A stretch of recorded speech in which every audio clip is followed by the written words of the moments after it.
Never saw a man meet death with finer courage. Don't let us stay in there too long.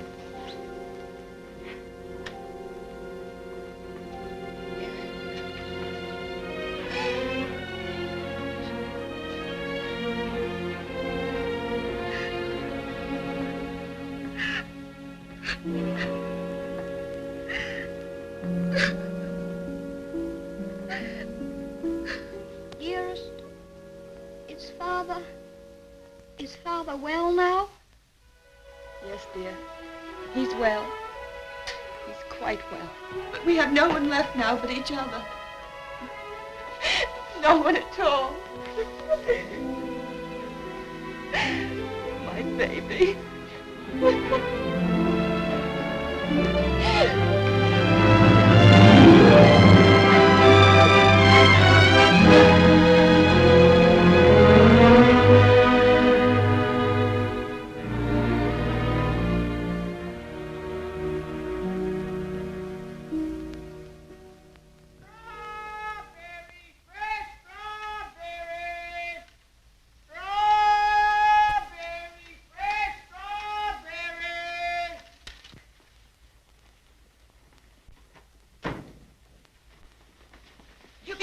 Mary, won't he? Ach, the darling. To think of him getting the like of that for his birthday. Sure, he'll be the happiest boy in all Brooklyn till he falls off of it. Yeah.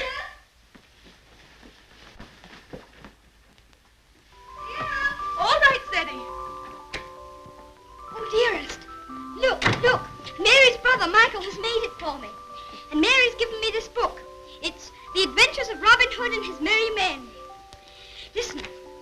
Back, varlets, touch maid Marian at your peril. However many you be, I defy you all. See, dearest, you're maid Marian, and I'm Robin Hood. They crowd around you. I'll never leave your side, however many there are. Oh, now, dearest, you cry out, help me, Robin Hood. Help me, Robin Hood. Help. Varlets, now I've got... Help! There. Oh. Isn't that... You like it? Oh, my... Of all the events in my life, this is the most magnificent. Do you really like it, darling? It's what you wanted? It's exactly what I wanted. Oh, I do hope it is. Only you will be careful, won't you, and not let it run away with you or anything. I suppose I'm about the safest bicycle rider in the whole of Brooklyn. Do you mind that now, huh? No? Can I ride it now, dearest? Can I go now? Oh. I can't wait 1 minute. Mr. Hobbs has to see it, and Dick. Can I go now, dearest? At once? Yes, dear, only do be careful. Oh, dear. There we are. Let's go. Steady, do be careful of the streetcars if you should get off the sidewalk. Wait a minute. Yes. Goodbye, dear. Goodbye.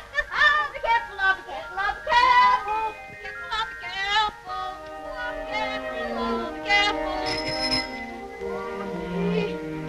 Good morning, Mrs. McGillicuddy.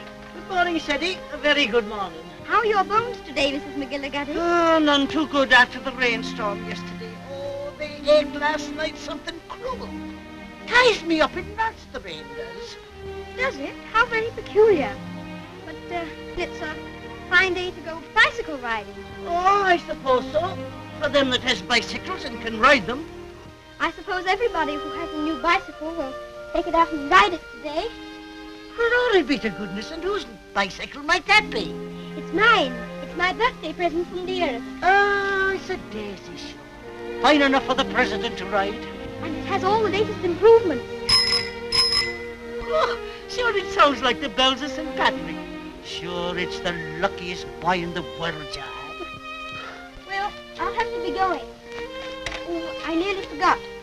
Please choose my apple now, Mrs. McGillicuddy. But would you mind keeping it for me until I get back? Sure.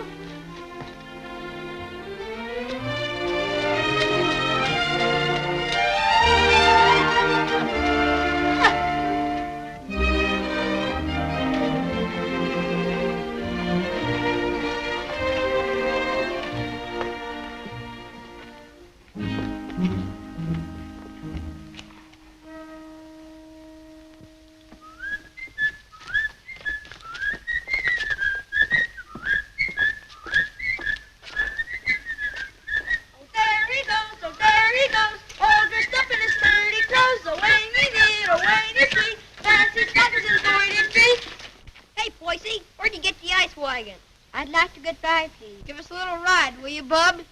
I'm sorry, no. Oh, scared I'll get it dirty? No, but I'd rather ride it myself.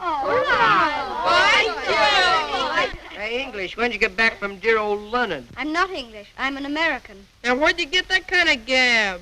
My father was English, if it's any of your affair. Oh, does your mother know you're out? Don't you dare talk about my mother. Mama's pet, Mama's pet, Mama's pet. I think you'd better take your hand off that wheel. Want to make anything out of it? I want to make you get out of the way. You don't dast, you sissy cat. Sissy cat! Wait a minute, Sadie. Don't let him bluff you. I'll be right there.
Oh, why couldn't that copper leave us alone? We had him licked. Thanks terribly for coming to my rescue, Dick. Oh, Nix, that makes us even for me giving you the mumps. They didn't even scratch it. Gee, Wilkers, where'd you swipe that? The Earth gave it to me. Isn't it magnificent? It's a Lollapalooza. I want you to be the very first person to ride on it. Oh, thanks.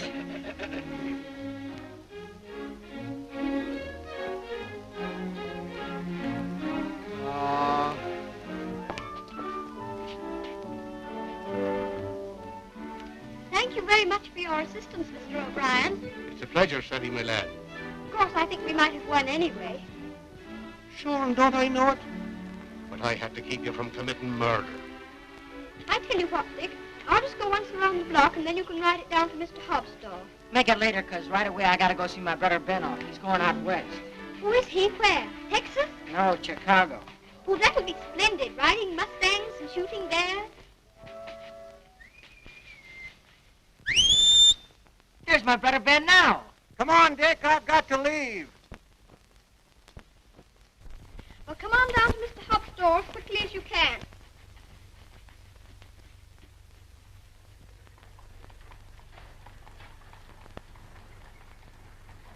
What do you say to a little birthday party? Ginger pop and cookies and some candy. That would be perfect, Mr. Hobbs. Only, Only? well, Dick's coming very soon. And I was thinking, if we could wait. I guess there'll be enough to go around. There's a lump coming, I think. Quite a big one. What are you reading, Mr. Hobbs? That's the way they go on now. British aristocracy. I've got no use for 'em. Earls and marquises going around as if they was lords of creation, wearing their coronets. Did you ever know any marquises, Mr. Hobbs? Or earls? I should say not. I'd just like to catch one of 'em inside here, that's all. I'll have no grasping tyrants sitting around on my cracker barrels. Perhaps they wouldn't be earls if they knew any better. Oh, wouldn't they, though?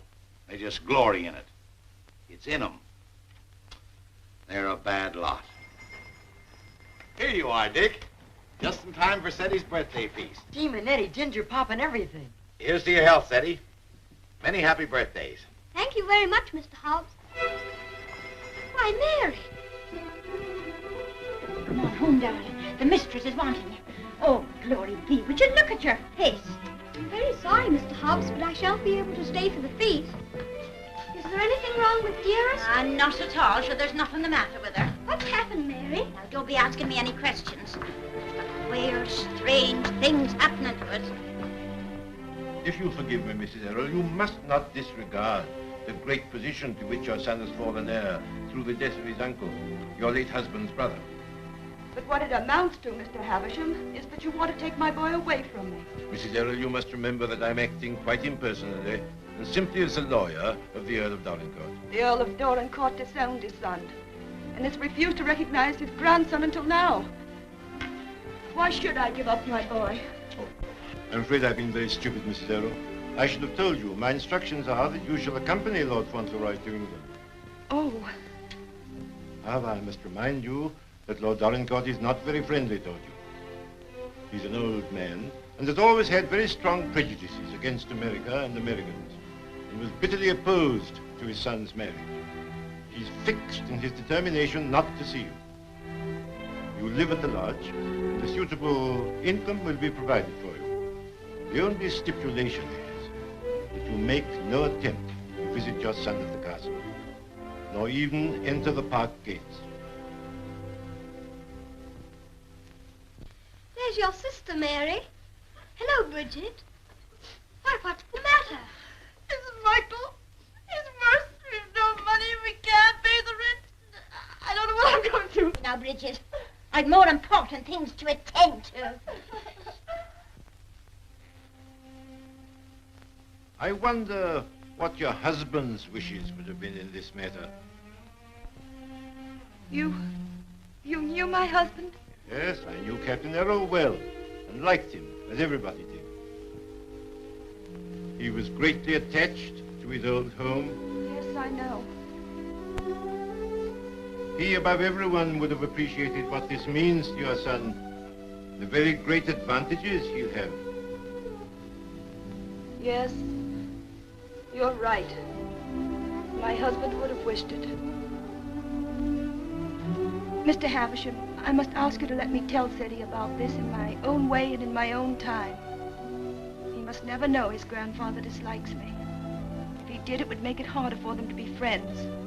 Very well. Your son will thank you for this when he's a man. I hope his grandfather would love Ceddie. He has a very affectionate nature and has always been loved.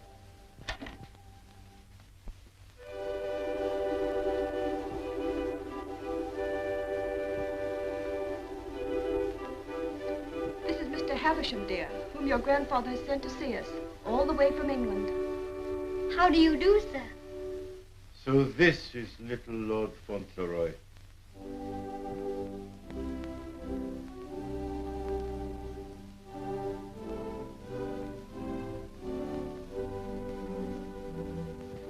You see, dear, your grandfather has no more children now, and he's very lonely. So he wants us to go and live with him in England. Because he's an earl, and you are his heir, you will have a new name, Lord Fauntleroy. And someday you will be the Earl of Dorincourt. Oh, dearest, do I have to be an earl? None of the boys are earls. Can't I not be one? I'm afraid it can't be helped, dear. Just think, dear, soon we'll be starting for England. Do we have to go to England, dearest? I'd much rather not. Oh, what will Mr. Hobbs say?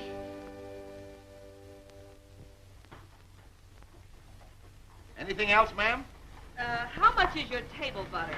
13 cents a pound, ma'am. 13. Why, the last I bought was only 12.5 cents. That must have been last month. It's 13 today. Oh, indeed.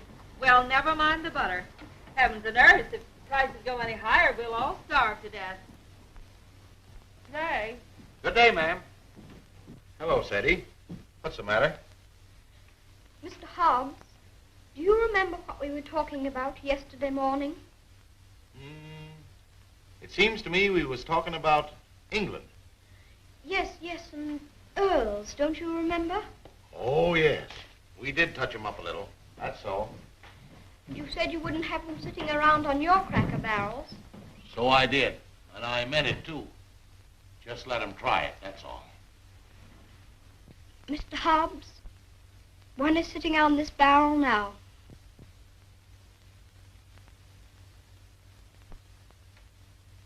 What? Yes, I am one. Or I'm going to be. I won't deceive you, Mr. Hobbs. It's the heat.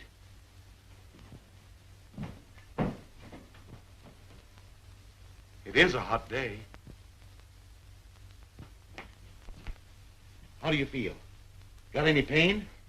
Thank you, I'm all right. I'm sorry to say it's true, Mr. Hobbs. Mr. Havisham, he's a lawyer, came all the way from England to tell us about it. My grandfather sent him. Who is your grandfather? I couldn't very easily remember it, so I wrote it down. John Arthur Molyneux Errol, Earl of Dorincourt. That's his name, and he lives in a castle. 2 or 3 castles, I think. All his sons have died now. That's why I shall be an earl. Now I'm Lord Fauntleroy. Well, I'll be jiggered. One of us has got a sunstroke. Oh, no, we haven't. We'll have to make the best of it, Mr. Hobbs.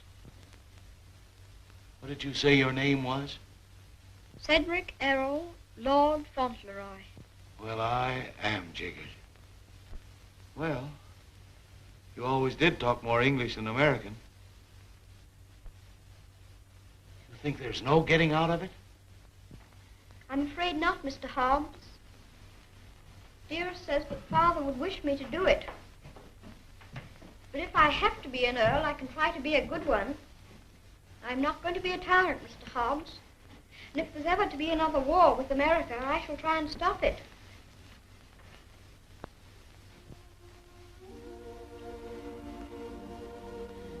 England's a long way off, isn't it? It's across the Atlantic Ocean. That's the worst of it. Perhaps I shan't see you for a long time. I don't like to think about that, Mr. Hobbs.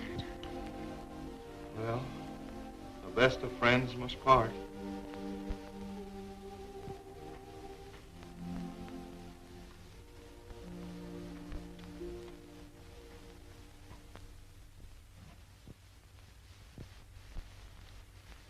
I'm afraid, Mr. Havisham, our American food must seem very strange to you. A little, ma'am. I find that muffins are biscuits and biscuits are cookies. But the cooking's excellent. And after all, it's the company that makes a meal exquisite, not the food. Thank you, Mr. Havisham. When you're an earl, you'll give splendid dinners in one of the most beautiful castles in England. Do you know, I'm not sure I know exactly what an earl is. And I think if anybody's going to be one, he ought to know, don't you? Would you mind explaining it to me? Well, someone is made an earl generally because he's done some service to his sovereign or some great deed. Oh, that's like the president. Oh, is it? Is that why your presidents are elected? Yes, sir. When a man is very good and knows a great deal, he's elected president. Then they have torchlight processions, and bands, and everybody makes speeches. I used to think perhaps I might like to be president, but I never thought of being an earl. No, being an earl is rather different from being a president. An earl is generally of very ancient lineage. What's that? Very old family. Extremely old. Oh, that's like the apple woman. She's 100, I should think. She's of such ancient lineage, it'll surprise you how she can stand up. I used to feel sorry for anyone who's so poor and has such ancient lineage. She says hers has gone into her bones, and the rain makes it worse. When I said ancient lineage, I didn't mean old age. The first Earl of Dorincourt was created an earl hundreds of years ago. Well, that was a long time ago, wasn't it, dear? Yes, dear. Many earls have been very brave men and have fought in great battles. I should like to do that myself. My father was a soldier and a very brave man, as brave as George Washington. I'm glad earls are brave. That's a great fountain. Would you excuse me a moment, please? There's someone I must see. Oh, certainly, of course. There's another advantage of being an earl. Some of them have a great deal of money. That's a good thing to have. I wish I had a great deal of money. Do you? Why? Well, there's so many things a person can do with money. If I were very rich, I'd buy the apple woman a little tent to put her stall in, and a stove. And I'd give her a shawl, because then her bones wouldn't feel so badly. And what else would you do if you were rich? I'd buy Dearest all sorts of beautiful things. Dearest? I call Mother Dearest because Father did. And there's Dick. And who's Dick? Dick's a bootblack. I buy him some new cloths and brushes. and a new sign and start him out fair. He says that's all he wants, is to start out fair. Is there anything else? Well, I think Mr. Hobbs would like a gold watch and chain. But what would you get just for yourself if you were rich? Isn't there one particular thing you've dreamed of having? Yes. A pony. But I suppose that would be too much to even dream about. I'm so sorry. A poor woman who was in trouble came to see me. Oh, is it Bridget? Yes, dear. I wish we could do something for her. She has 6 children, and her husband is out of work. He has inflammatory rheumatism, and that's the kind of rheumatism that's dreadful. Before I left Dorincourt Castle, the Earl said that if you expressed any wishes, I was to gratify them and give you anything you desired. Now, here are 5 pounds. In your money, $25. If you have any desire to assist this poor woman, I'm sure your grandfather would wish it. Can I have it now? Can I give it to her this minute? May I be excused, please, dearest? Yes, Eddie. Bridget! Bridget, wait a minute. Here's money. My grandfather gave it to me. It's for you. It's a great deal of money, Mr. Havisham. We've never had very much. I'm just beginning to realize the great power Eddie will have. Such a child still. I'm a little afraid. I think from what I've seen of him, that you have nothing to fear. Oh, I hope not. He mustn't be spoiled by all these wonderful changes.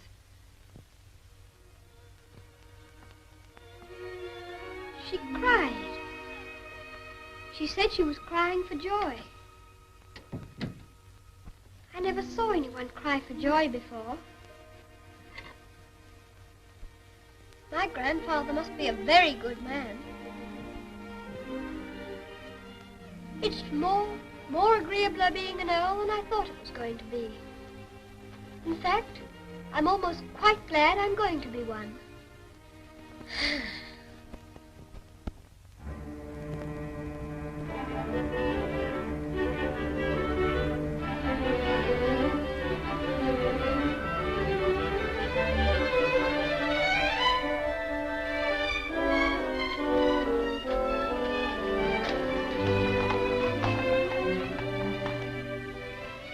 We always liked that little house, didn't we, dearest?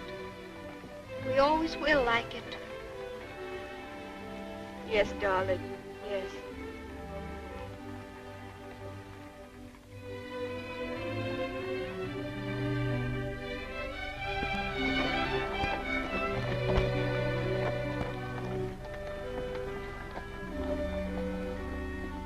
I've come to say goodbye. I have to go to England to be a lord, and I shouldn't like to have your bones on my mind every time it rains. Oh, bless your dear little heart, with all your kindness to me. My bones is as quiet as anything. Can I give you a kiss for luck? Of course.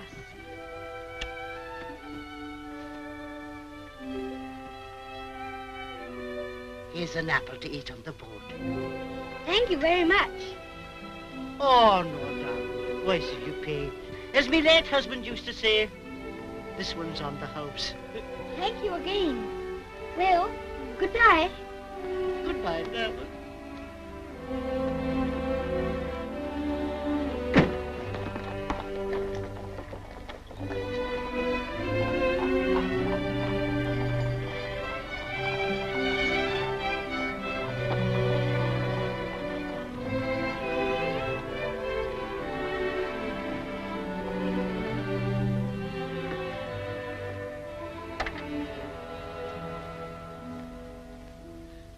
Well, Well, well, well, well, goodbye. I hope trade'll be good. Gee, if trade gets any better, I'll be rolling around in diamonds and pearls. That would be splendid, wouldn't it? I hope you have every sort of luck and happiness. Thanks, same to you, and I hope you think about us sometime when you're way over there, as they say, on foreign soil. I'll think about you all the time. And I'll write to you. And you must write to me. Here's where you send your letter. Gee, I wish you wasn't going away. Thanks, mister, for all the swell things you've done for him. He certainly deserves it. He's a game little kid. Gee, I almost forgot. Yeah, I bought this for you. It's a handkerchief. You can use it when you get among them swells. Oh, Dick, it's beautiful. It's extraordinary. I'll use it always. Thank you, Dick. Thank you very much. Well, goodbye. Well, goodbye.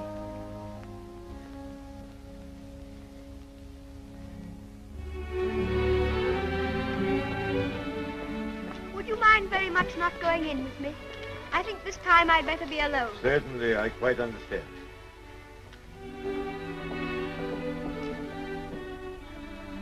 This is for you, Mr. Hobbs.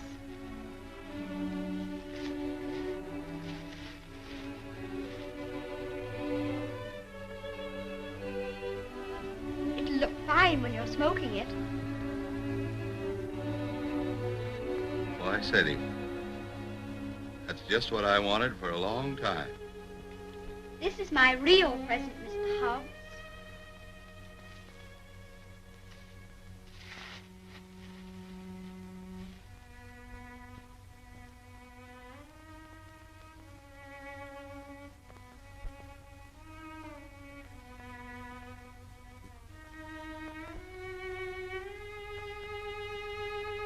Something written on it, inside the case. I told the man what to say. You read it.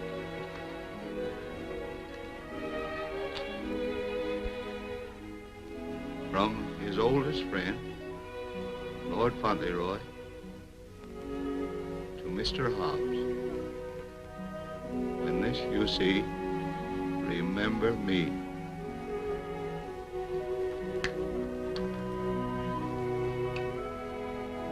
When this you see, remember me. I don't want you to forget me. Oh, I won't forget you. Don't you go and forget me when you go over there amongst those British aristocracy. I shouldn't forget you, whoever I was among. I hope you'll come to see me. Perhaps my grandfather will write and invite you. You wouldn't mind him being an earl, would you? I mean, you wouldn't stay away just because he was one. Oh, I'll come and see you. I won't be able to help myself.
Castle, dearest? No, this is Court Lodge, where you're...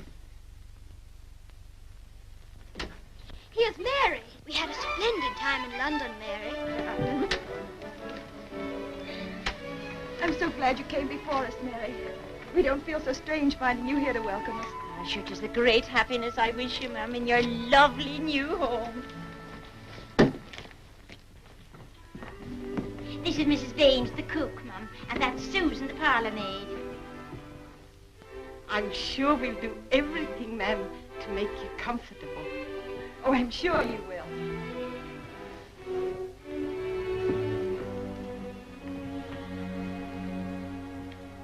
I must say goodbye. The carriage is waiting to take me to the castle. I must tell the Earl of your safe arrival. He needn't go tonight. I'd so like to have him with me my first night here. No, I'm sure Lord Dorincourt won't expect his grandson tonight. Tomorrow will be time enough. I dread so to tell him that we're not going to live together anymore. I'm a coward, I know, putting it off so long, but it's the most difficult, the most cruel thing I've ever had to do.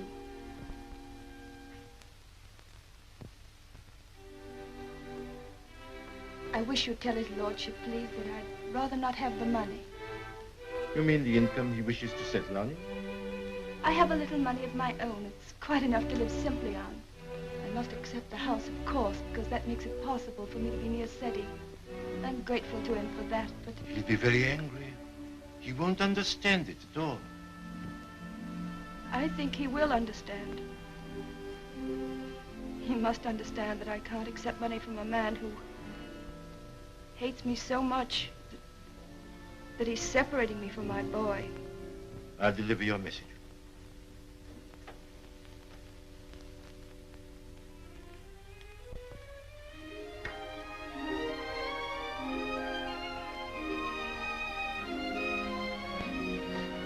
I think it's beautiful here.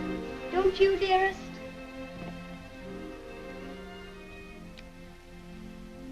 Seti, darling, there's something I must tell you.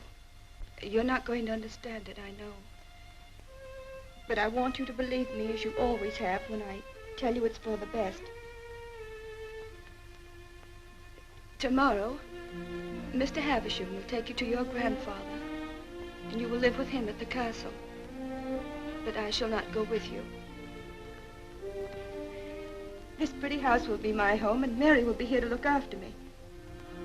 But, dearest, you don't mean... You can't mean that we're not going to be together, just as we've always been. Oh, no, I can't. I couldn't. I won't. I won't. Seti, you must be brave and sensible. If there are some things you can't understand now, you'll understand them later. It's best for you to live there. There are good reasons why it is. You mean you want me to go away from you? Of course not, darling. But now you're growing older, and we must trust, help one another without asking any questions. You know, Seti, your grandfather loves you, wants you to love him. He's so kind, he wants you to be happy and to make other people happy. But, dearest, I can't be happy without you. But you won't be without me all the time. I'm not far from the castle here, and you'll run in and see me every day. And you'll love the castle, and there'll always be something new and interesting to tell me. And I'll have things to tell you. Oh, Seti, we'll have such good times together. We'll be finding things out, both of us. We'll be explorers. Yes, like Mr. Stanley and Mr. Livingston. That'll be exciting. And every night, when it grows dark, I'll put a candle in the window to guide you through the jungle, Mr. Stanley.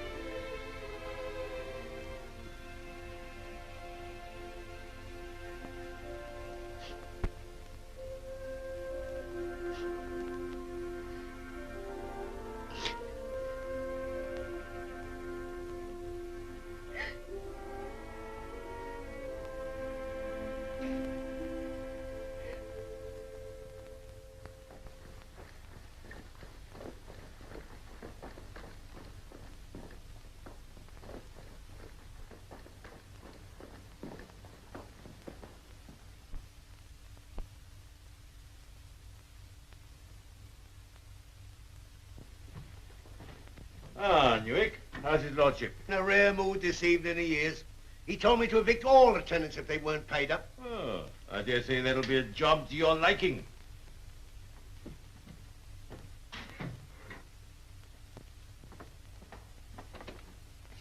Oh, sir. Ah, Purvis. Glad to see you again. Very glad to see you, sir. Oh, idiot! Do what you're told and bring what's ordered. Gout. Oh, yes, sir. These last few weeks have been the worst I've ever known, sir. I'm surrounded by a lot of incompetent nincompoops. Shut the door, you blockhead! I can't stand him no longer, Mr. Purvis. He's too much for any man. Cursing and swearing and calling people out their names like he does. And it ain't just today, it's every day. Thomas, you brought him the 63 port. He prefers the 51. How was I to know he didn't say? Fetch the other bottle. What business you got drinking port anyway in this condition? I can't feed and house every lazy lout in the parish, and I won't. You and your poor. I've had enough of them. But, my lord. Mr. Mordaunt is with him, sir. I said all I had to say, and now I say good night. Good day, my lord. Good day. How'd you do, Mr. Havisham? Mr. Mordaunt. Mr. Havisham, my lord.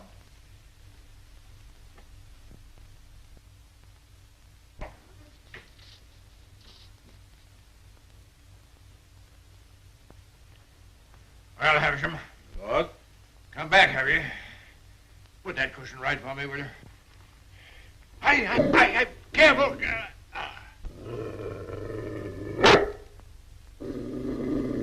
What's full of hot needles? Well, what have you got to tell me? Lord Fauntleroy and his mother are at Court Lodge. They bore the voyage excellently and in good health. Ah. What else?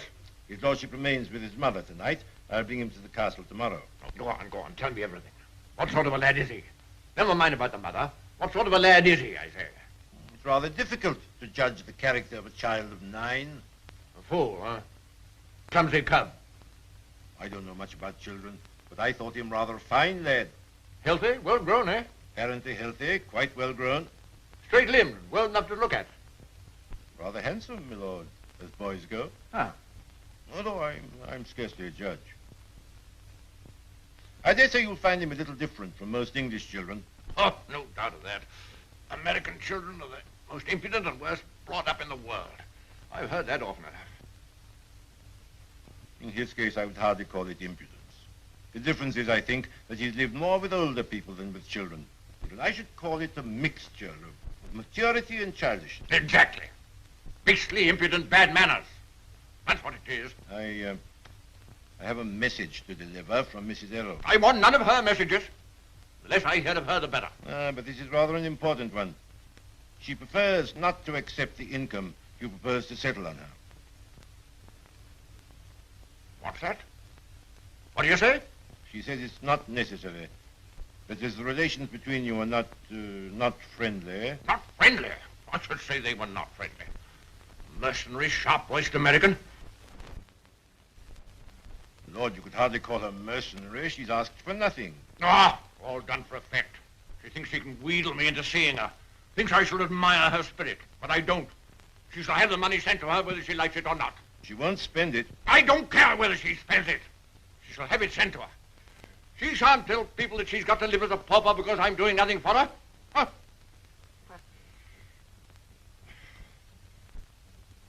I suppose she's poisoning the boy's mind against me, too. No. I have another message that'll prove to you she's not done there. I won't care.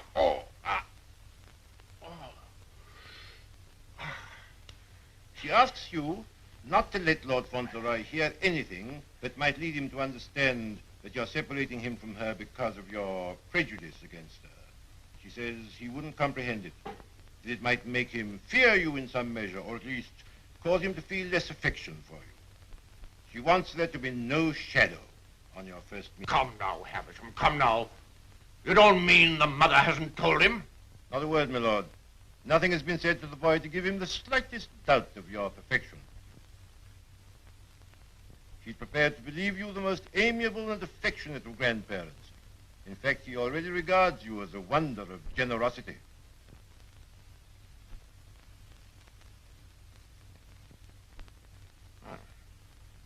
does, huh? I would suggest, my lord, that Fauntleroy's impressions of you depend entirely upon yourself. I make a further suggestion, that you'll succeed better with him if you take care not to speak slightingly to him of his mother. The boy's only 9.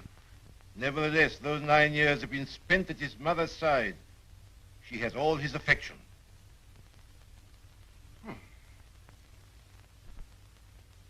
So he thinks me generous, eh?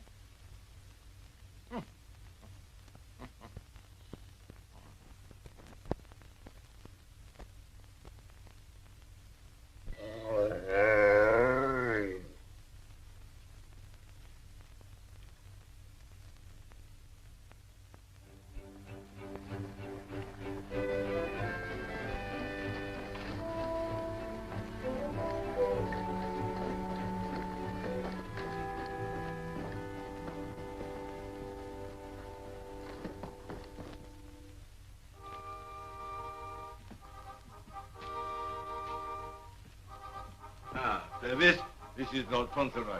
My lord. How do you do? Thank you, my lord.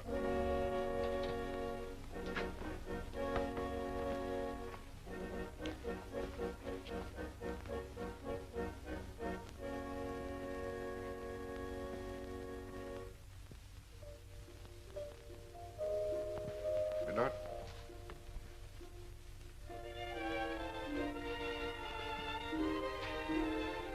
Lord Fauntleroy, Mrs. Mellon. Lord Fauntleroy, this is Mrs. Mellon, the housekeeper. How do you do, ma'am? I shouldn't know his lordship anywhere, sir. He has the captain's face and way. Oh, was it you who sent the cab? I'm ever so much obliged to you, ma'am. How do you do? He's a great day, this, sir. Where's his lordship? In the library, sir. Lord Fauntleroy is to be sent to him alone.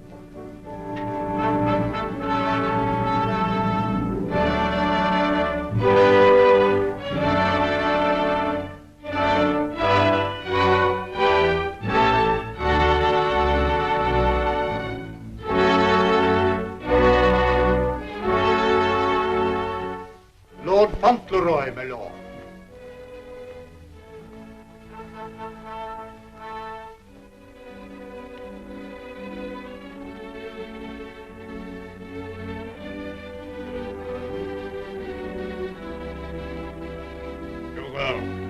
Come back, sir.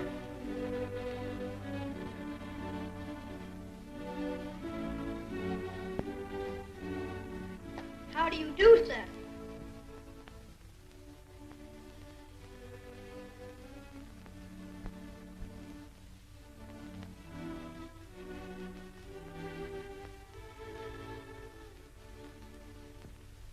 Are you the Earl? I'm your grandson that Mr. Havisham brought. I'm Lord Fauntleroy.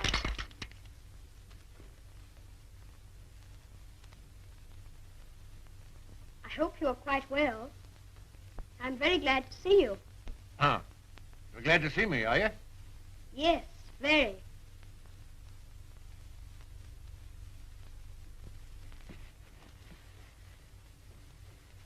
I kept wondering what you would look like if you'd be anything like my father. Oh, and am I? Well, I don't think you are, very. You're disappointed, I suppose. Oh, no. Of course you would enjoy the way your grandfather looked, even if he wasn't like your father. You know how it is yourself about admiring your relations. Eh? I'm not sure that I do. Oh, any boy would love his grandfather, especially one who's been as kind to him as you've been. Oh, so I've been kind to you, have I? Yes. I'm ever so much obliged to you about Bridget and the apple woman and Dick.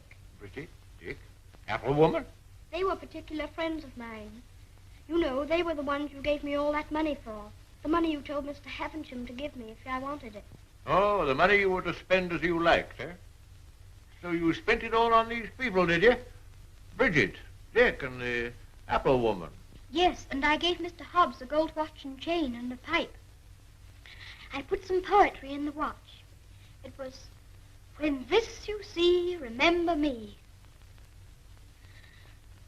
I'm going to miss Mr. Hobbs very much. Who is Mr. Hobbs? He was our grocer. fancy vegetables and groceries, you know. He's my closest friend. Mr. Hobbs is a very clever man. Do you know he can recite the Declaration of Independence right through? Oh. What's the matter? I just remembered you might not like to hear about the Declaration of Independence. I forgot you were an Englishman. Huh? You forgot you were English too, didn't you?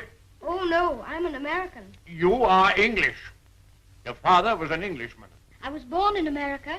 You have to be an American if you're born in America. You don't... I beg your pardon for contradicting you. Mr. Hobbs says that if there's ever to be another war, that I should have to be an American.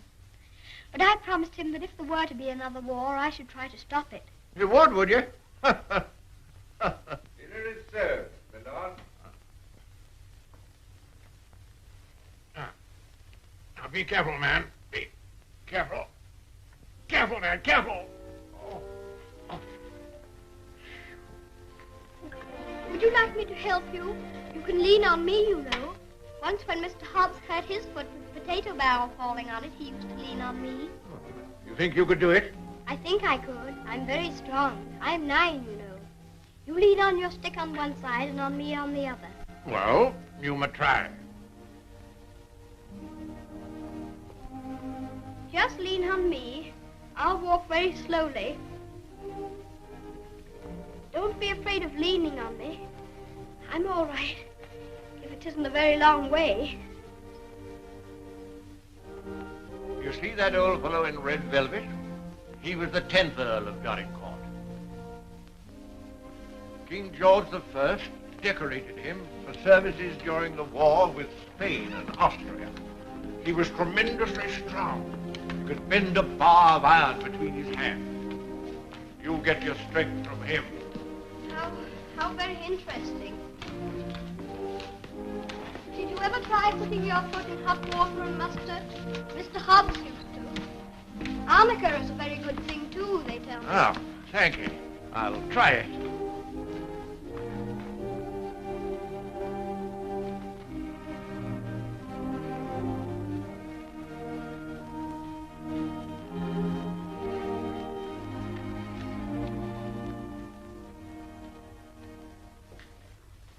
It is warm, isn't it? A person can't help getting warm in the summertime. Great heavens! What's that? It's a present from Dick. Isn't it beautiful? When this I see, I shall always remember Dick. Yes, I should think you would. It'd be difficult to forget him. Dick's a professional bootblack. You'd like him. He's so square. Square? Yes. He wouldn't cheat anyone or hit a boy under his thighs. Oh. Very pretty as well there. Thank you.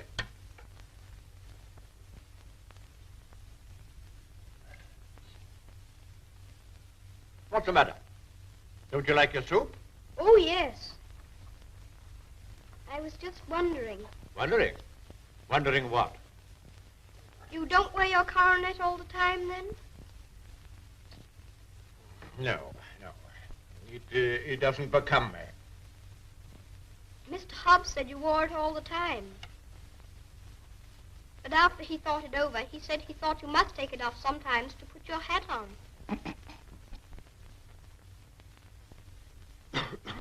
Yes, I take it off occasionally.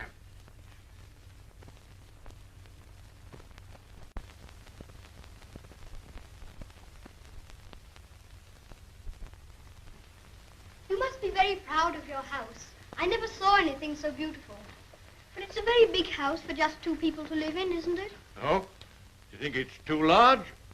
Well, I was only thinking that if 2 people lived in it who were not very good companions, they might get a little lonely sometimes. Thank you. Do you think I shall make a good companion? Yes, I think you will. I think you should be almost as interesting as Mr. Hobbs. Huh. Mr. Hobbs and I were very great friends. He was the best friend I had, except...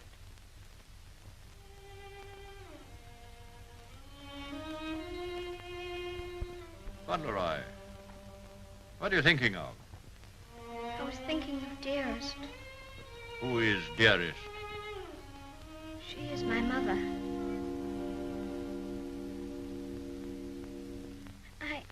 I think I'd better get up and walk up and down.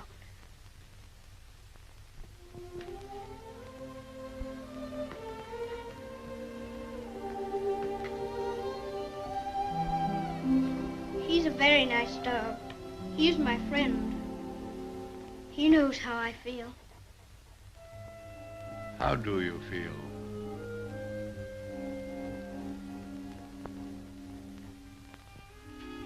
Come here.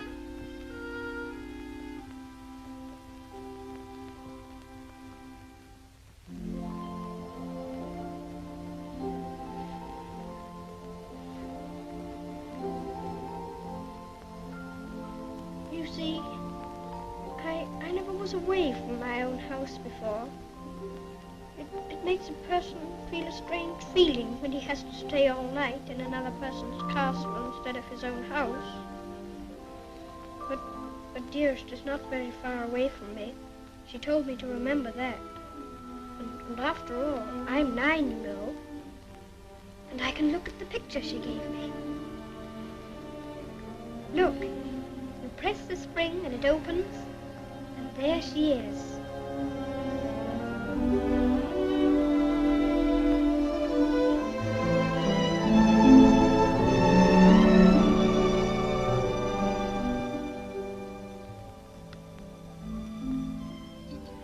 I suppose you think you're very fond of her. Yes, I do think so, and it's true. Mr. Hobbs and the others were my friends. But Dearest is my close friend. My father left her to me to take care of. When I'm a man, I'm going to work and earn money for her. Oh, what do you think of doing? Well, I did think of going into business with Mr. Hobbs. But I should like to be president. We'll send you to the House of Lords instead. Well, if I couldn't be president, and if that's a good business, I shouldn't mind. The grocery business is dull sometimes. Yes, there's the House of Lords. But it's the business that every Earl of Dorincourt goes into. I shall have to talk to Dearest about it.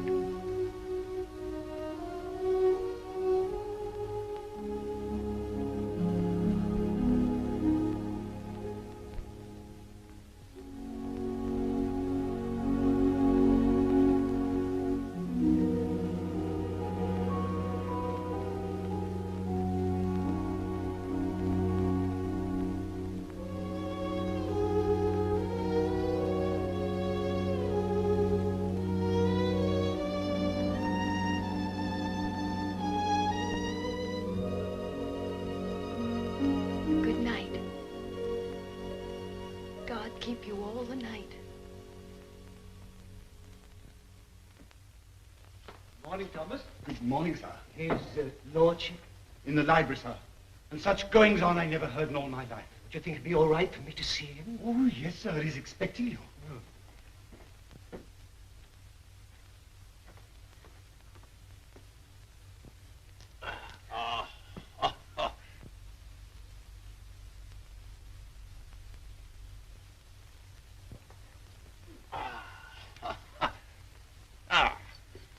Morning, Mordaunt.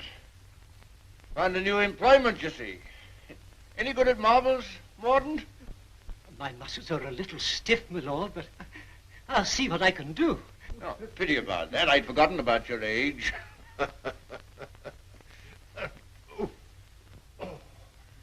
This is the new Lord Fauntleroy. Fauntleroy, this is Mr. Mordaunt, rector of the parish. I'm very glad to make your acquaintance, sir. I'm delighted to make your acquaintance, Lord Fauntleroy. Well, what is it this morning, Mordaunt? Who's in trouble now? It's one of your tenants, my lord. Higgins of Edge Farm. York has told him that if he doesn't pay the rent, he must leave the place. He's a bad tenant. Always behind, York tells me. He's devoted to his wife and children. If the farm is taken from him, they may literally starve. That's like Michael.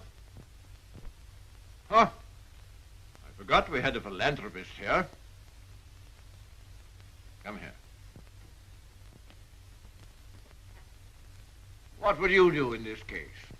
Well, if I were very rich, I should let him stay and give him things for his children. Nonsense.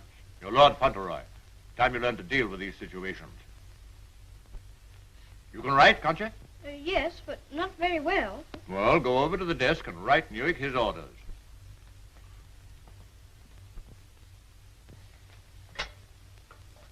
Now, what must I say? You must say, Higgins is not to be interfered with for the present.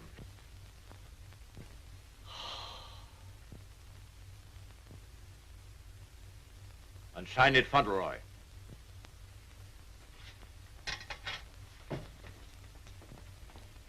Do you think it will do?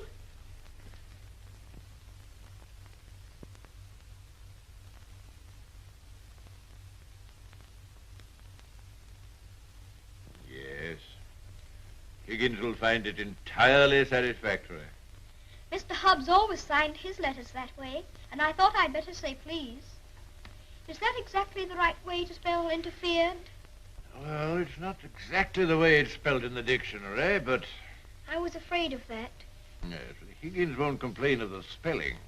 I think you must be the best person in the whole world. Don't you, Mr. Mordaunt? I shall write and tell Mr. Hobbs. Oh, what'll you tell him? I shall tell him I think you're the kindest man I ever heard of, and that you're always thinking of other people and making them happy, and that I hope when I grow up I shall be just like you. Just like me. There you are, Morden. Take that with you. I will indeed. This is good news. Thank you, my lord. Oh, don't thank me. Thank Fauntleroy. Thank you. Goodbye, sir. Goodbye.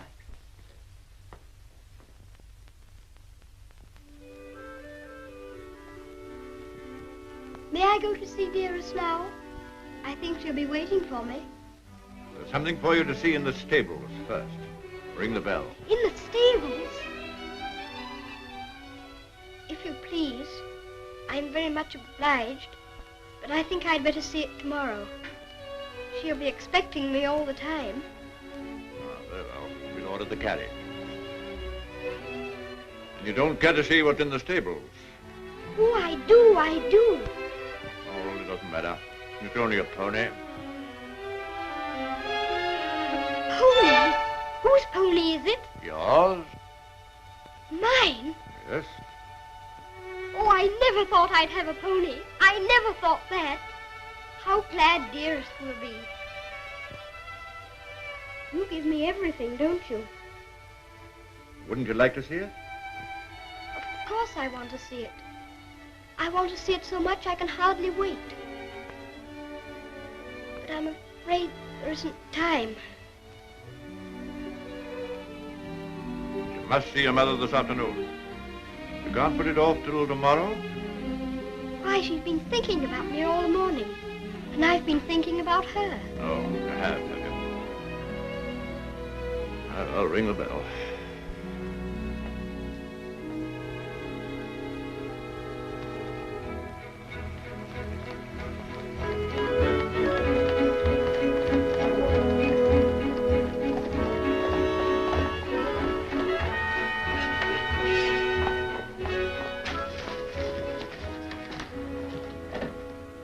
Let me give you your stick. Just lean on me when you get out. I'm not going to get out.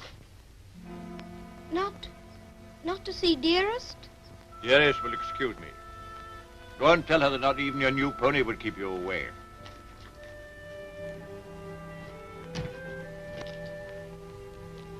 She'll be disappointed. She'll want to see you very much. I'm afraid not. The carriage will call for you as we come back. Drive on, Jeffries.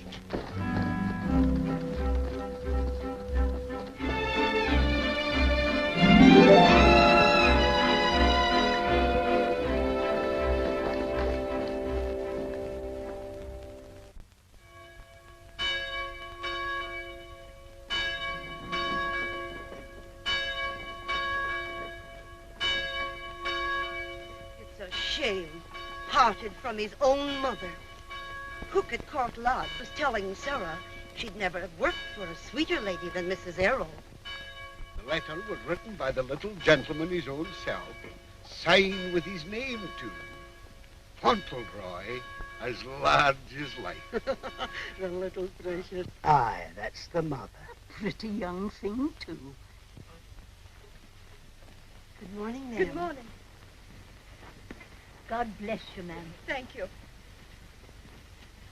Good morning, ma'am. Good morning. It's his lordship coming to services. That's a new notion.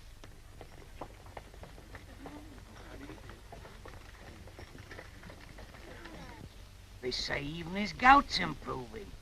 Look at the young lord. He's Captain Cedric all over again. He's the captain's self to the life. How glad the people are to see you. Take off your hat, Fauntleroy. They're bowing to you. To me? How do you do? Good morning, Lord. God bless your lordship. Long life to you. Thank you. Morning, Lord.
Some of your ancestors lived a few hundred years ago.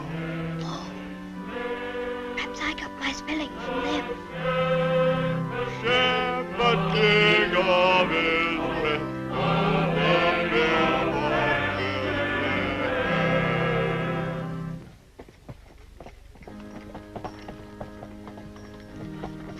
Well, Higgins? Oh, is this Mr. Higgins? Yes, I suppose he's come to have a look at his new landlord. Yes, my lord. I understand his young lordship was kind enough to speak for me, and I thought I'd like to say a word of thanks. I've got a great deal to thank your lordship for. Oh, I only wrote the letter. It was my grandfather who did it. You know how good he always is to people. Is Mrs. Higgins well now?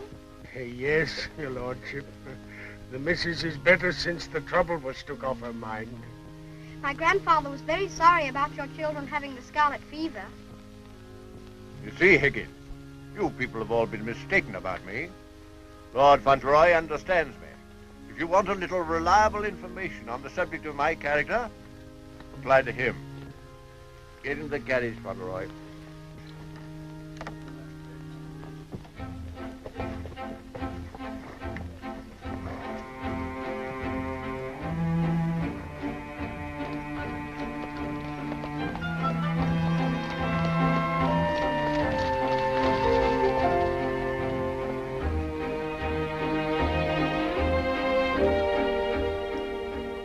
Your mother very much? Yes, sir. I miss her all the time. You don't miss her, do you? I don't know her. I know, and that's what makes me wonder. She told me not to ask any questions, and I won't, but You see her almost every day, don't you? Isn't that enough? We used to see each other all the time. And we could tell each other things without waiting. Well, don't you ever forget about her? No, sir, never. I shouldn't forget about you, you know. If I didn't live with you, I should think about you all the more.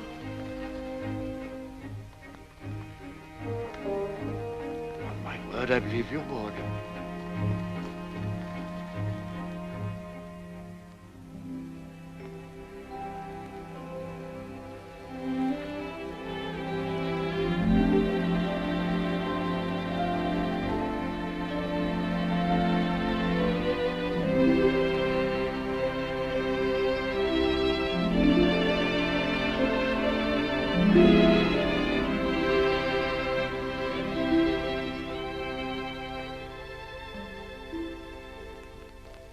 Such a good Earl, he reminds me of you.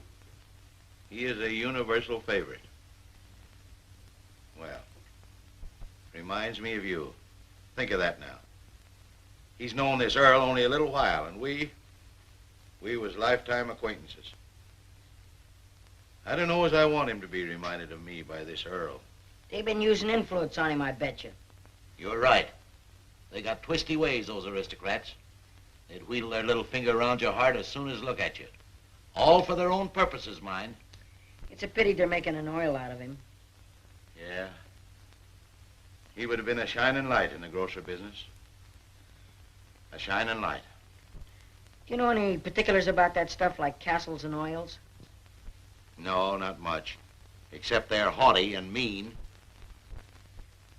Sure is a Jim Dandy letter he wrote. Almost as good as seeing him. Only it ain't, of course. Oh, he was a plum daisy of a kid. I bet you sometimes he wishes he was back here. I do. You lonely? Oh, not so bad. Where you living now? Oh, me and two other fellas, we got a room in a lodging house.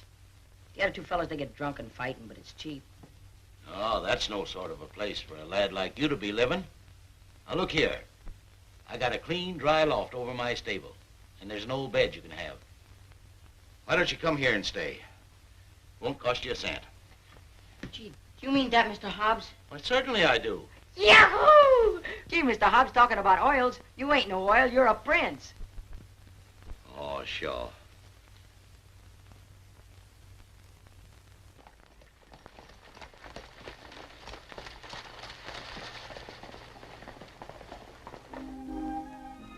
I wonder whether he will have an American accent. My dear, won't it be interesting if he has the Dorincourt eyebrows? When do we see the mother? Shh. I believe she's supposed to be kept in the background.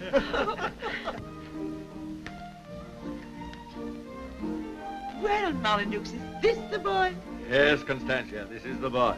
Fauntleroy, this is your great aunt, Lady Lorridale. How do you do, great aunt? How do you do, young man? You're like your father. I loved him more than most people in this wicked world.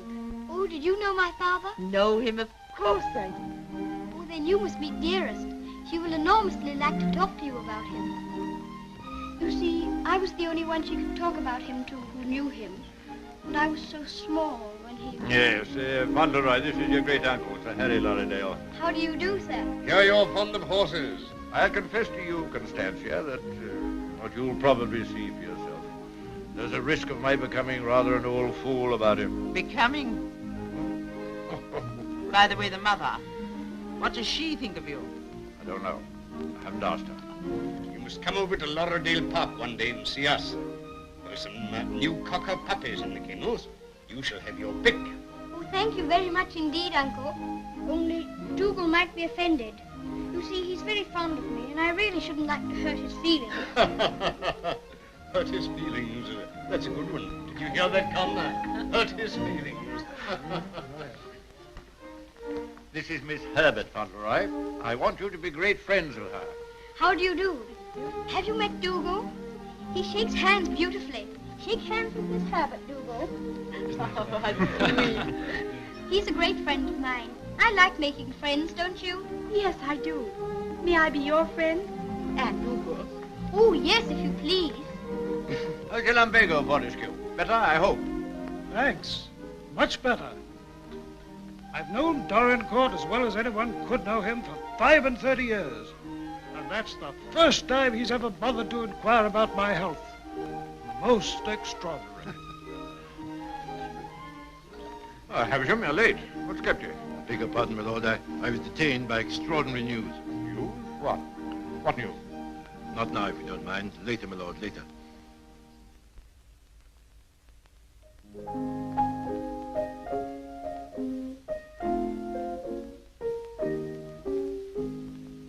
The young May moon is beaming, love.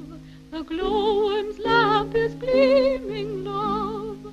How sweet to roam through Mourner's grove, while the drowsy world is dreaming, love. Then awake till rise of sun, my dear. The sage's glass will shun, my dear. Or in watching the flight of bodies of light, he might happen to take thee for one, my dear. Charming, charming. What a sweet song. Delightful, my dear. Thank you, my dear. Thank you. Do you like music? Yes, I like it when you sing it. Dear my Lord Fauntleroy, Why do you look at me so? I was thinking how beautiful you are. Oh, Fauntleroy, make the most of your time. When you're older, you'll not have the courage to say that. Nobody could help saying it. Don't you think she's pretty, too? Well, we are not allowed to say what we think. Lord Fauntleroy shall say what he thinks. I'm sure he thinks what he says. I think you're prettier than anyone I ever saw, except Dearest. I think she is the prettiest person in the world. I'm sure she is. And I must tell her how kind you've been to me. I never was at a party before, and I've enjoyed myself so much. Oh, I beg your pardon.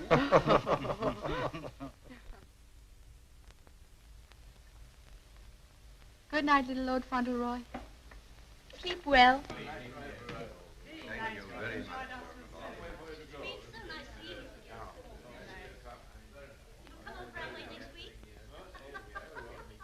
Good night. So glad you came.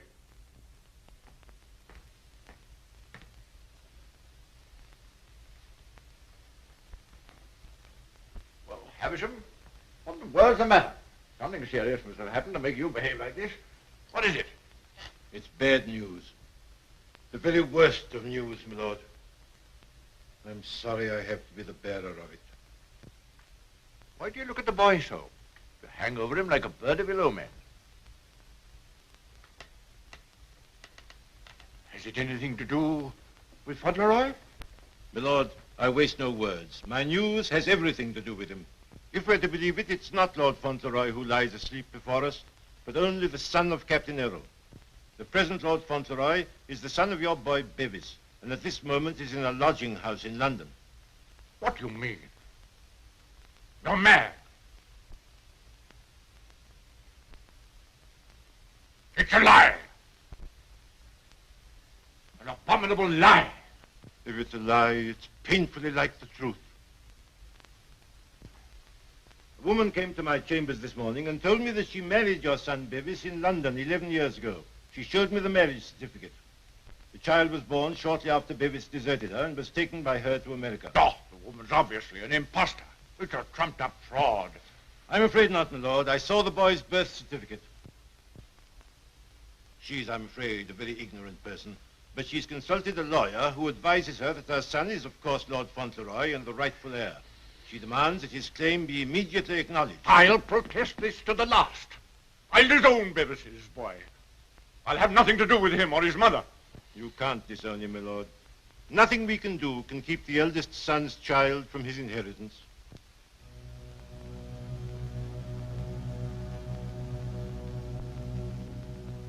The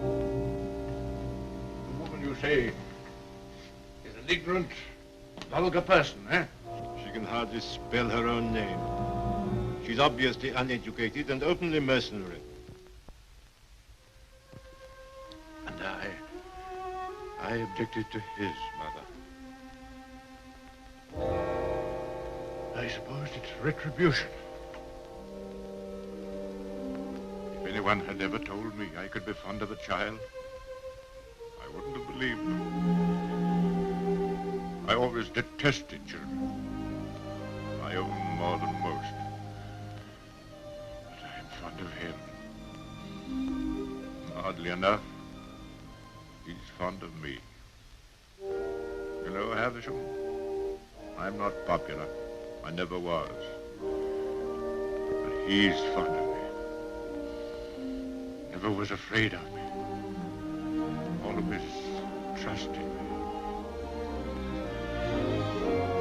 Yes, Havisham. He'd have filled my place better than I filled it. He'd have been an honor to the name. You rang, my lord? Take Lord Fauntleroy to his room.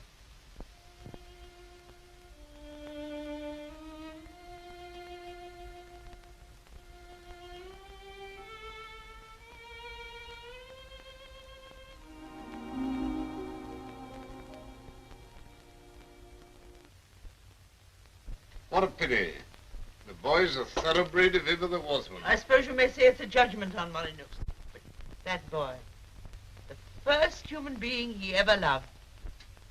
Will Molyneux take the case to the courts, do you think? Can't tell, he's obstinate enough. Courts are the devil. You go in with your best suit, buckles on your shoes, and come out as nature made you. Bless my soul, Constantia. Whoever would have dreamed that I'd have felt sorry for the old boy? I wouldn't have minded our having a boy like that, Harry. Yes. Bit of luck for us, old girl, if we had. Huh? I'll tell you one thing. If his little lordship loses his title, the village loses the best friend it has. Aye, that's right. And I'll tell you another thing. It'll drive the Earl mad if this goes wrong for him. Why, he's been so proud of the boy, you'd hardly believe it if you knew him for what he was before. And the new one's no lady, that's sure. Bold-faced thing, that's what she is. A dark-eyed, brazen-faced wench. Yes, the Earl come in now with Mr. Havisham.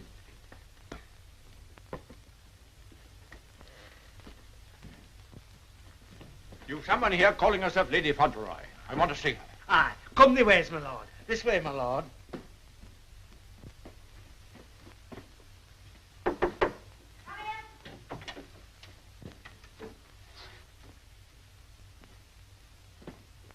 Earl of Dorincourt.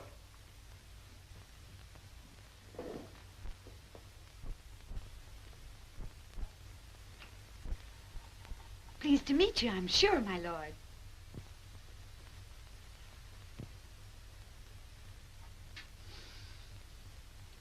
Bevis?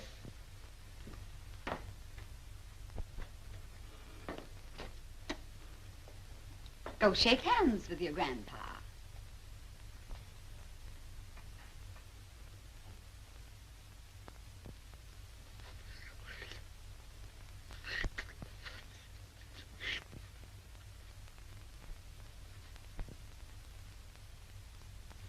So that's the way you're going to treat your grandson, is it?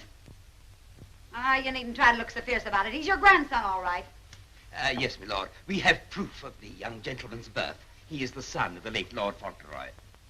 Allow me to introduce myself. Joshua Snade, at your service. My card.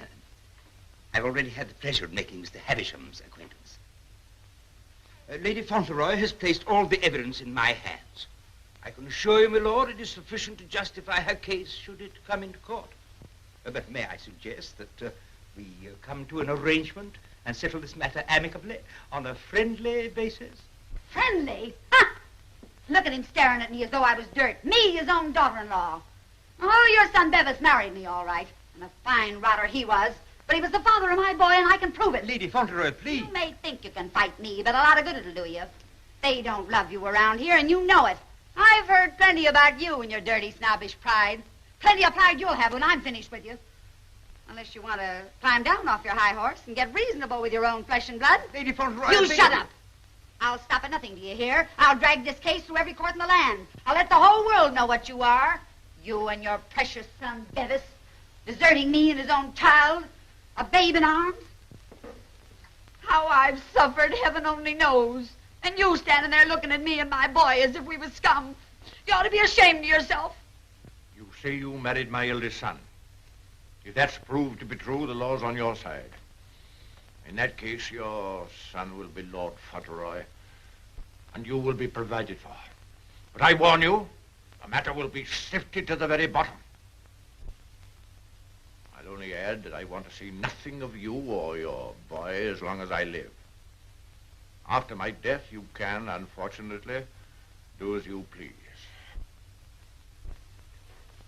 Yes, you're exactly the kind of person that I should have expected my son, Bevis, to choose.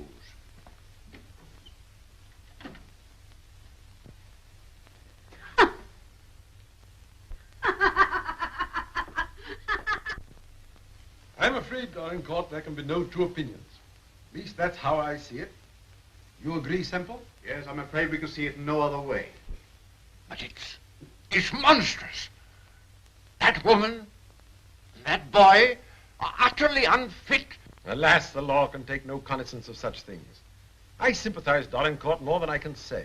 Sympathize? What's the use of that? If we take it to the courts, you think there can be only one result? I'm afraid so.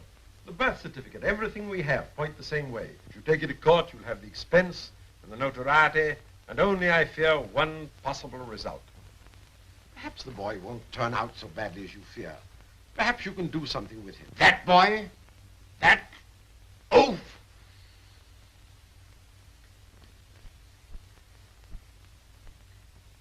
With the other one. Yes. Well, I have no other course but to accept your judgment. Come, Havisham. Thank you, Lord. And you, Mr. Semple.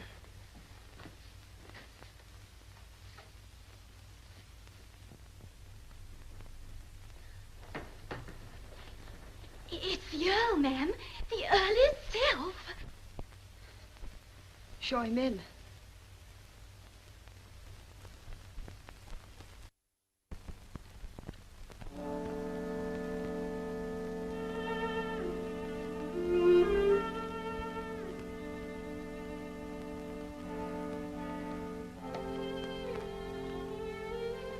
Mrs. Errol, I believe. Yes, I'm Mrs. Errol. I'm Lord Dorincourt. The boy's very like you. People have often said so. I'm glad to think he's like his father, too. Yes, he is. Like my son. Won't you sit down? Thank you.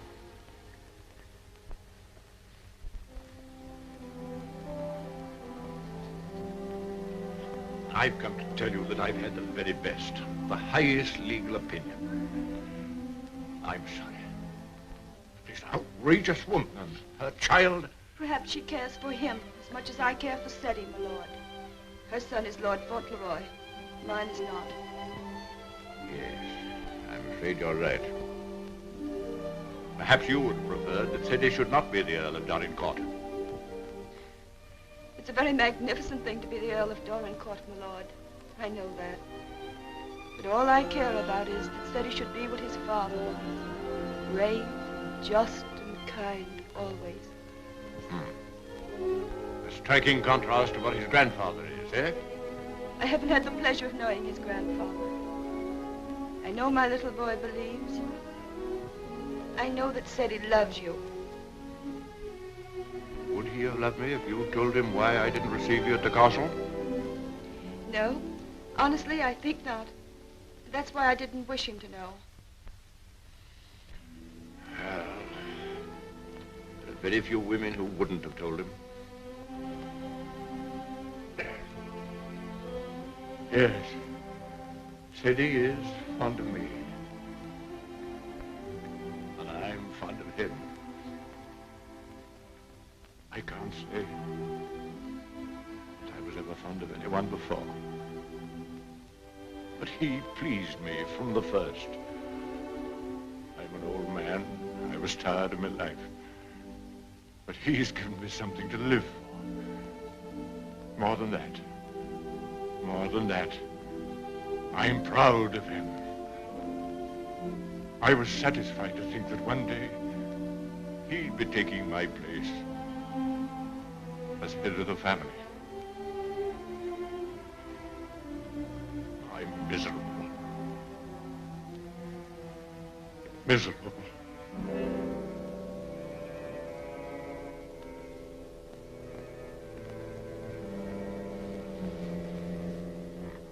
Please sit down. You've been so much troubled, you must be tired. And you need all your strength. Thank you.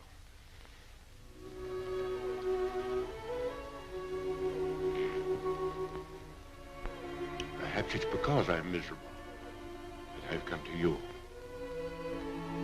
I used to hate you. I've been jealous of you. This wretched, disgraceful business has changed all that. After seeing this repulsive woman who... Well, I felt it would be a relief to come to you. I'm an obstinate old fool, I suppose. I know I've treated you badly. But I've come to you because the boy cares for you. And because I care for him.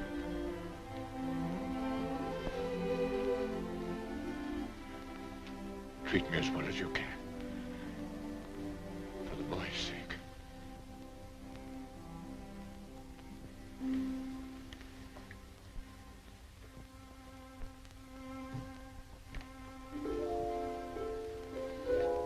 Whatever happens, he shall be provided for. Sadie shall be taken care of now and in the future. Always. Thank you. You like the house? Oh, very much. It's a cheerful room. May I come back again and talk this matter over? As often as you wish.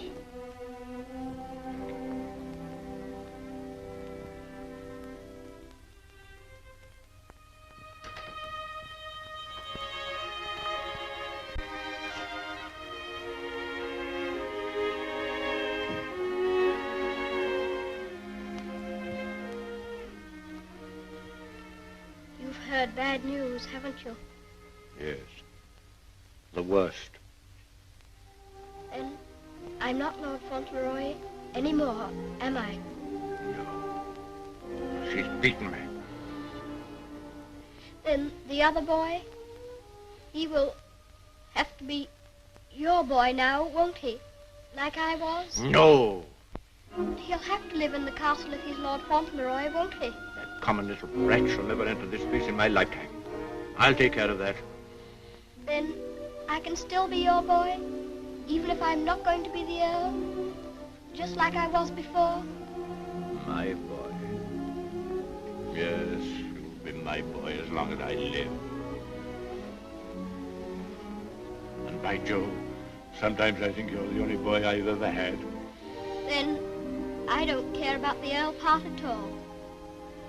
I thought, you see, that the one that was going to be the Earl had to be your boy.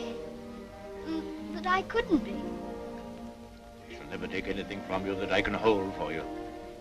Come what may, you shall have all that I can give. All.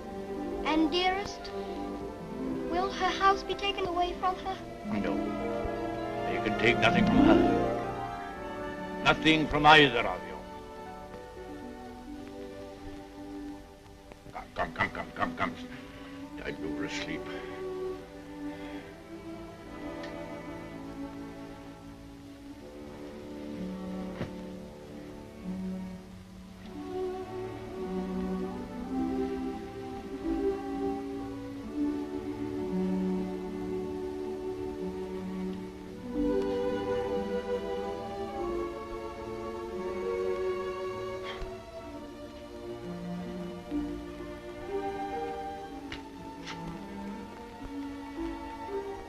Good night, Grandfather.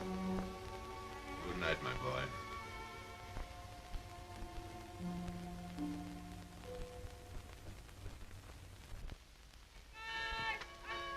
The aged Earl remains secluded in his castle and refuses to have any communication with the rightful heir. Oh, we know that stuff. They've been printing that for the past weeks. Is there anything new about SETI? Yes, here it says, prospects do not look very bright for the false claimant, Cedric Earl of Brooklyn. Well, I'm jiggered. At last they've succeeded in robbing him out of being an earl. I thought you was against oils. So I am. Ain't it just liking him? Cheating the poor kid out of his rightful estates. Now what's going to become of him? I know one thing. He done everything in a well for me, and he can always come back here and have half of my shoe shining business. Well, now I'll tell you, Dick. I'd always had it in my mind that said he would come in with me someday. He'd be a shining light in the grocer business. The new Lady Fauntleroy was formerly an actress. She is said to have played in New York and London. Continued on page 5. Here's a picture of her.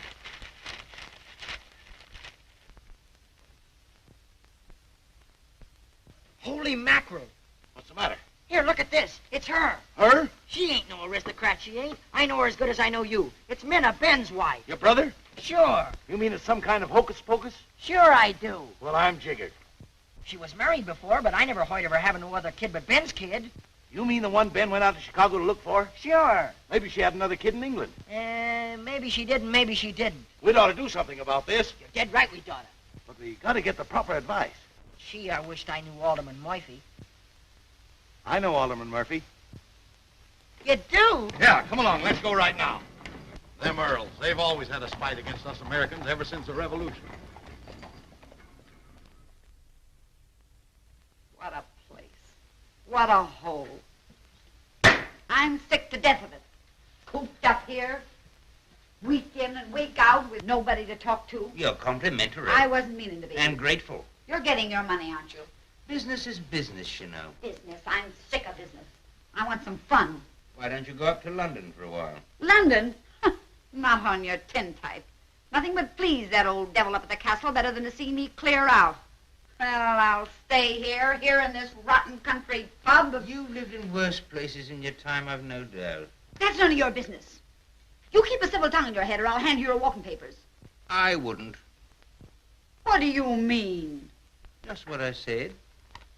I wouldn't try anything like that, Minna. I'm Lady Fauntleroy to you. Come in. Why, it's Lord Dorincourt. Why, this is a pleasure, a real pleasure, I'm sure. Won't you take it? Hello, Minna. Why, hello, Dick.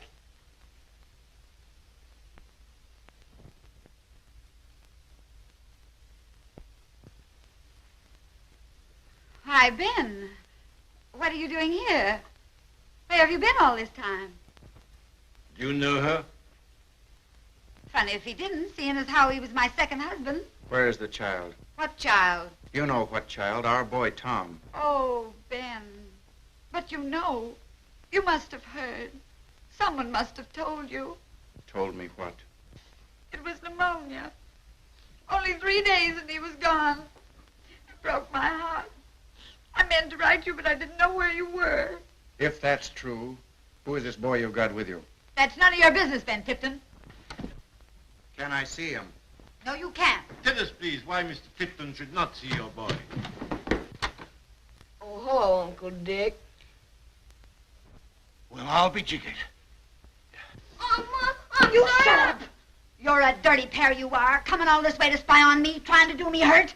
I'll have the law on you for the way you're hounding me. You... Silence! Come here, Tom.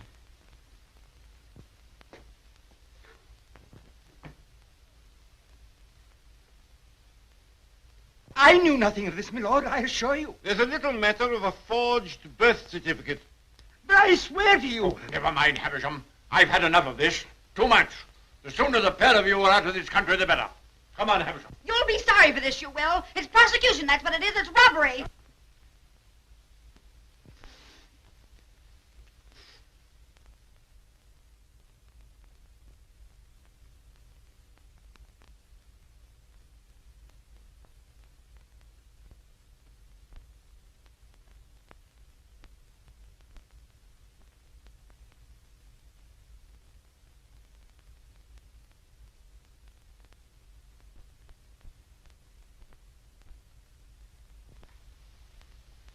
This will be somewhat in the manner of a museum, my lord?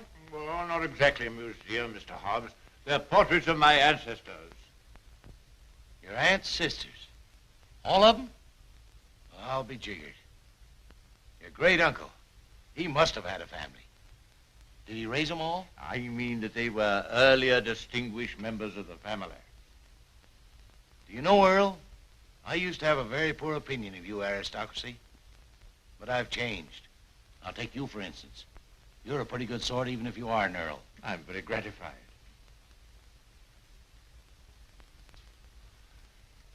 Bit gay, wasn't he? Yes, that's why I have the gout, Mr. Hobbs. Oh. And they was all Earls, and said he's going to be one, and own all this. And he'll be worthy of it, Mr. Hobbs. Sure he will. All these Earls. You know, I wouldn't have minded being one myself.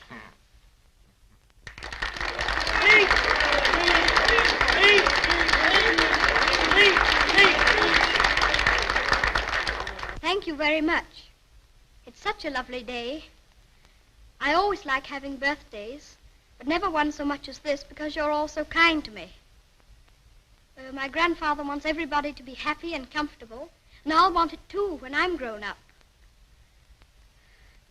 I think that's all because I'm not very good at making speeches, but I must say that I'm very much obliged to you for liking my birthday. Ripping little nipper. Ain't he a daisy? I'll bet you boys elect him king someday. I didn't know the little fella could talk so good. Why, he makes a better speech than Alderman Murphy. By Jove. Well, I'll be jiggered. And I've another birthday present for you. Another one besides all the things this morning? Yes, the best of them all. Oh, dearest! Oh, dearest! Oh, dearest, I was wanting you here. I was wanting you here so terribly much. Were you, darling? Fauntleroy, your mother's come to live with us in the castle. To live with us? To live with us for always? Are you sure you really want me? We've always wanted you, but we weren't exactly aware of it. Well, Mr. Hobbs, it's so nice having you here with us. I dread to think of you ever going back to America. Not to live there. Not to live there.